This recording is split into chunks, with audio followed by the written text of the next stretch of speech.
Hello guys, welcome to my channel. ನಾನು already late ಆಗಿದ್ದೀನಿ. 6ಗೆಲ್ಲ ಹೊರಡಬೇಕಿತ್ತು, 5:30ಗೆಲ್ಲ ಪಿಕಪ್ ಇತ್ತು. ಬಟ್ ನಾನು ಮನೆ ಬಿಟ್ಟಿದ್ದೆ 5:30ಗೆ. ಎಲ್ಲರೂ ಡಿಫ್ರೆಂಟ್ ಲೊಕೇಶನ್ಸಲ್ಲಿತ್ತು ಪಿಕಪ್ಪು.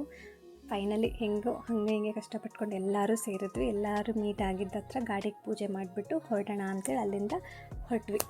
ಸೆಲ್ಫಿ ಮ್ಯಾಂಡೇಟ್ರಿ ಅಲ್ವಾ, ಅಲ್ಲೂ ಕೂಡ ಒಂದು ಸ್ವಲ್ಪ ಸೆಲ್ಫೀಸ್ ಎಲ್ಲ ತಗೊಂಡು ನಾವು ಹೋಗ್ತಾ ಇದ್ದಂಗೆ ಎಲ್ರಿಗೂ ಹೊಟ್ಟೆ ಹಸಿವಾಗ್ತಿತ್ತು. ಅಷ್ಟು ಬೆಳಗ್ಗೆನೇ ಯಾಕಂತ ಗೊತ್ತಿರಲಿಲ್ಲ. ಒಂದು 7 ಆಗಿತ್ತು. ಬಿಡದಿ ಹತ್ರ ತಟ್ಟೆ ಇಡ್ಲಿ ಫೇಮಸ್ ಅಂತೇಳಿ ಅಲ್ಲಿ ಗಾಡಿ ಹಾಕಿದ್ವಿ ಸೈಡಲ್ಲಿ. ನೋಡಿ ಇಷ್ಟು ಆಡ್ತಿದ್ದಾರೆ ಫೋಟೋಸ್ಗಂತ. ಏನು ಮಾಡೋಕ್ಕಾಗಲ್ಲ, ಹುಡುಗಿರ್ ಕ್ರೇಜ್ ಇದ್ದಿದ್ದೆ ಅಲ್ವಾ. ಸರಿ ಅಂಥೇಳಿ ನಾವು ಇವಳು ನೋಡಿ ಅಮೃತ ಅಂತ ನನಗೆ ಟಾಂಟ್ ಮಾಡ್ತಿದ್ಲು, ಅಲ್ಲೆಲ್ಲ ನೀನೇ ನೋಡ್ತಿದ್ದೆ ಅಂತ. ಆಬ್ವಿಯಸ್ಲಿ ಯೂಟ್ಯೂಬ್ ಚಾನಲ್ಗಂತ ಬಂದಿದ್ದೀನಿ, ನಿಮಗೆಲ್ಲ ನಾನು ಏನು ಮಾಡ್ತಿದ್ದೀನಿ, ನನ್ನ ದಿನಚರಿ, ನನ್ನ ಟ್ರಿಪ್ಸ್ ತೋರಿಸ್ತಿದ್ದೀನಿ ಅಂದರೆ ನಾನು ಕ್ಯಾಮ್ರಾ ಹಿಡಿಲೇಬೇಕು, ಎಲ್ಲರೂ ನನ್ನ ನೋಡಲೇಬೇಕು ಅಲ್ವಾ.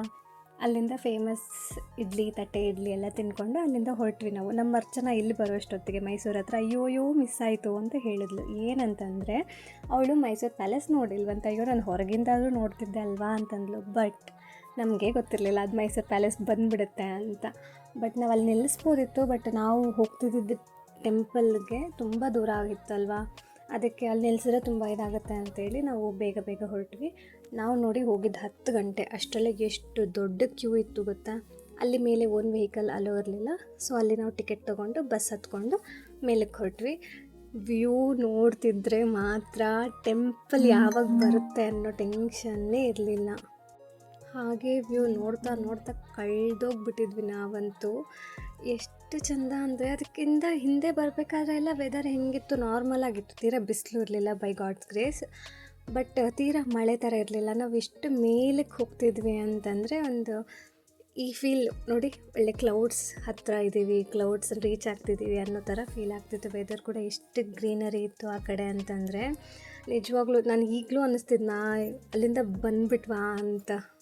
ಮೇಲೆ ನೋಡಿ ಹೀಗೆ ಮೇಲೆ ಅಂತೂ ಫುಲ್ಲು ಮಳೆ, ಚಳಿ, ನಿಲ್ಲಕ್ಕಾಗ್ತಿರ್ಲಿಲ್ಲ. ಅಲ್ಲೂ ಕೂಡ ತುಂಬ ಜನ. ನಾವು ಹೋಗಿದ್ದು ವೀಕೆಂಡ್ ಅಲ್ವಾ. ನಾನೊಂದು ನಿಮಗೆ ಸಜೆಸ್ಟ್ ಮಾಡೋದೇನೆಂದರೆ ವೀಕ್ ಡೇಸಲ್ಲಿ ಹೋಗಿ. ವೀಕೆಂಡ್ಸಲ್ಲಿ ಎಲ್ರಿಗೂ ರಜೆ ಇರುತ್ತೆ ಅಂತ ಬರ್ತಾರೆ, ತುಂಬ ಗಡಿಬಿಡಿ ಇರುತ್ತೆ, ತುಂಬ ಜನ ಇರ್ತಾರೆ.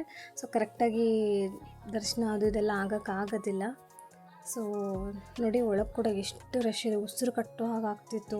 ಇಲ್ಲಿಂದ ಹೊರಗೆ ಬಂದರೆ ಸಾಕು ಅನ್ನಿಸ್ತಿತ್ತು. ಹೆಂಗೋ ಹಂಗೆ ದರ್ಶನ ಮಾಡಿಕೊಂಡು ನಾವು ಹೊರಗೆ ಬಂದ್ವಿ. ಕೃಷ್ಣನ ಮೂರ್ತಿ ನೋಡ್ತಾ ಹಾಗೆ ಅಲ್ಲಿ ಜಾಸ್ತಿ ಹೊತ್ತು ಬಿಡಲಿಲ್ಲ, ತುಂಬ ರಶ್ ಇತ್ತು ಅಂತೇಳಿ ಒಂದು 5 ಸೆಕೆಂಡ್ಸ್ ನೋಡೋಕೆ ಬಿಟ್ಟರು ಅಷ್ಟೇ. ಬಟ್ ಆ 5 ಸೆಕೆಂಡ್ಸ್ ಕೂಡ ಕಣ್ಣು ತುಂಬಿಸ್ಕೊಂಡು ಬಂದ್ವಿ ಆ ಕೃಷ್ಣನ. ಹೊರಗೆ ನೋಡಿ ತುಂತುರು ಮಳೆ ಬರ್ತಾನೇ ಇದೆ. ಇಲ್ಲಿ ವರ್ಷದ 365 ದಿನ ಕೂಡ ಹೀಗೆ ಇರುತ್ತಂತೆ. ಇದ್ರ ಹಿಂದಿನ ಸ್ಟೋರಿ ನಿಮಗೆ ಬೇಕು ಅಂತಂದರೆ ನನಗೆ ಕಮೆಂಟ್ ಮಾಡಿ, ನಾನು ನಿಮಗೆ ಅದ್ರ ಬಗ್ಗೆನೇ ಡಿಫ್ರೆಂಟ್ ವೀಡಿಯೋ ಮಾಡಿ ಹೇಳ್ತೀನಿ.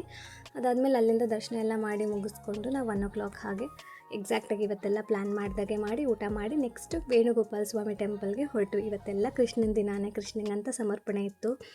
ಅಲ್ಲಿ ನೋಡಿ ವೆದರ್, ನಾವು ಹೋದ ಕಡೆ ಎಲ್ಲ ನಮಗೆ ವೆದರ್ ಎಷ್ಟು ಚೆನ್ನಾಗಿ ಸಪೋರ್ಟ್ ಮಾಡ್ತಿತ್ತು ಅಂದರೆ, ಅಷ್ಟು ಜನ ಇದ್ದರೂ ಕೂಡ ಆ ವೆದರ್ ಮುಂದೆ ಕಳೆದೋಗ್ಬಿಟ್ಟಿದ್ವಿ ನಾವು. ಹಾಗೆ ಅಲ್ಲಿಂದ ಅಲ್ಲೇ ಬ್ಯಾಕ್ ವಾಟರ್ ಅಲ್ಲಿ ಹೋದ್ವಿ.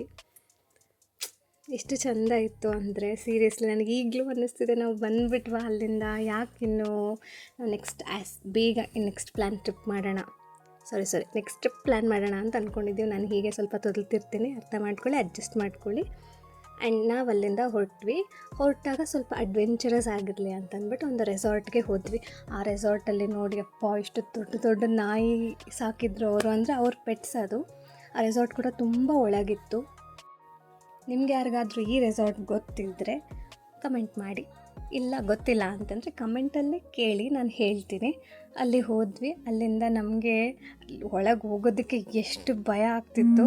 ಬಟ್ ಸ್ಟಿಲ್ ಅವ್ರು ಹೇಳಿದ್ರು, ಇಲ್ಲ ಏನು ಮಾಡೋದಿಲ್ಲ, ಬನ್ನಿ ಕೂತ್ಕೊಳ್ಳಿ ಅಂತ ಹೇಳಿದ್ರು. ಸೊ ಧೈರ್ಯ ಮಾಡಿ ಹೋಗಿ ಕೂತ್ಕೊಂಡ್ವಿ. ಫುಡ್ಡೆಲ್ಲ ಸರ್ವ್ ಮಾಡಿದ್ರು. ಫುಡ್ಡೆಲ್ಲ ತುಂಬ ರುಚಿಯಾಗಿತ್ತು, ತುಂಬ ಚೆನ್ನಾಗಿತ್ತು. ಮತ್ತು ನಾವು ರೂಮ್ಗೆ ಹೋಗಿ ರೆಸ್ಟ್ ಮಾಡಿದ್ವಿ. ಅಲ್ಲಿ ಅವ್ರ ನಾಯಿ ಒಂದಿತ್ತು, ಇದ್ರ ನೇಮ್ ಮರ್ತುಬಿಟ್ಟೆ ನಾನು. ತುಂಬ ಕ್ಯೂಟಾಗಿತ್ತು ಅದು. ಅದಕ್ಕೆ ಹತ್ರ ತಲೆ ಸವರ್ತಾನೇ ಇರಬೇಕಿತ್ತು. ತಲೆ ಸವರೋದು ನಿಲ್ಲಿಸಿದ್ರೆ ಅದು ಮತ್ತೆ ನಂಗೆ ಸವರು ಅಂತ ಇದು ಮಾಡ್ತಿತ್ತು. ಸೊ ಚೆನ್ನಾಗಿತ್ತು. ಅಲ್ಲಿಂದ ಎಲ್ಲ ಊಟ ಮಾಡ್ಕೊಂಡ್ವಿ ನಾವು. ಬಟ್ ತುಂಬ ಲೇಟಾಗಿತ್ತು. ಆ್ಯಕ್ಚುಲಿ ಮನೆಯಲ್ಲಿ ಬೇಗ ಬರ್ತೀನಿ ಅಂತೇಳಿ ಹೊರಟಿದ್ದೆ. ಬಟ್ ಸ್ಟಿಲ್ ಗೊತ್ತಲ್ವಾ, ಫ್ರೆಂಡ್ಸ್ ಜೊತೆ ಹೋದರೆ ಬೇಗ ಬರೋಕ್ಕಾಗಲ್ಲ ಅಂತ. ಆದರೂ ಮನ್ಸು ಗಟ್ಟಿ ಮಾಡ್ಕೊಂಡು ಅಲ್ಲಿಂದ ಹೊರಟ್ವಿ ನಾವು. ನಮ್ಮ ಒನ್ ಡೇ ಟ್ರಿಪ್ ಎಷ್ಟು ಚೆನ್ನಾಗಿ ಪ್ಲ್ಯಾನ್ ಆಯಿತು, ಎಷ್ಟು ಚೆನ್ನಾಗಿ ಎಕ್ಸಿಕ್ಯೂಟ್ ಆಯಿತು ಅಂತಂದರೆ, ನಾವು ನೆಕ್ಸ್ಟ್ 3 ಡೇಸ್ ಪ್ಲ್ಯಾನ್ ಎಲ್ಲ ಮಾಡಿಬಿಟ್ಟಿದ್ವಿ. ಬಟ್ ಅದು ಸಕ್ಸಸ್ಫುಲ್ ಆಗಲಿಲ್ಲ. ನೆಕ್ಸ್ಟ್ ಆಗುತ್ತೆ. ನೆಕ್ಸ್ಟ್ ಟ್ರಿಪ್ ಬಗ್ಗೆ ಹೇಳ್ತೀನಿ. ಸೊ ಪ್ಲೀಸ್ ವಾಚ್ ಮಾಡ್ತೀರಿ. ಬಾಯ್ ಬಾಯ್.